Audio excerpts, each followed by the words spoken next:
Hi అండి. మరి ఈ రోజైతే అమ్మవారు నవరాత్రులది మరి 4వ రోజు మరి నిత్య పూజ విధానం అయితే జరిగింది అమ్మకు.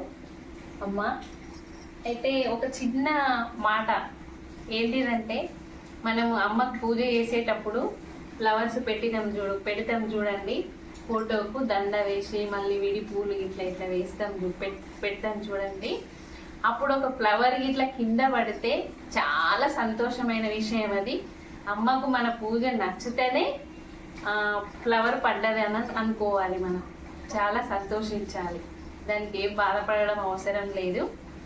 ఇంకొకటి ఏంటిదంటే, అమ్మవారి దగ్గర పెట్టినటువంటి గౌరమ్మను 9 నవరాత్రులు అయిపోయిన తర్వాత 9వ రోజు శుక్రవారం అవుతుంది కాబట్టి 10వ రోజు శనివారం అవుతుంది. ఆ రోజు మనం పీటను కదిలించిన తర్వాత యథాస్థానంలో మనం ఫోటో పెట్టుకున్న తర్వాత అప్పుడు ఆ గౌరమ్మను ఏం చేయాలి అంటే, ఒక చిన్న గిన్నెలో ఆ గౌరమ్మను వేసి కొన్ని వాటర్ వేసి మంచిగా కలిపిన తర్వాత కొంచెం పుస్తలకు పెట్టుకోవాలి. ముందుగా పుస్తలకు పెట్టుకున్న తర్వాత దాన్ని ఇట్లా ఫేస్కు మంచిగా అప్లై చేసుకోవాలి. అప్లై చేసుకొని ఆ అప్లై చేసుకున్న గౌరమ్మను ఫేస్ది ఒక చిన్న పాత్ర పెట్టుకొని అందులో వాటర్ పోసి కడగాలి. కడిగిన తర్వాత ఆ వాటర్ ఎక్కడ పోయాలి అంటే చెట్లలో పోయాలి. తొక్కని ప్లేస్లా ఒక పక్కకు చెట్లకు పోసేస్తే సరిపోతుంది. ఆ విధంగా చేసుకోవాలి గౌరమ్మ.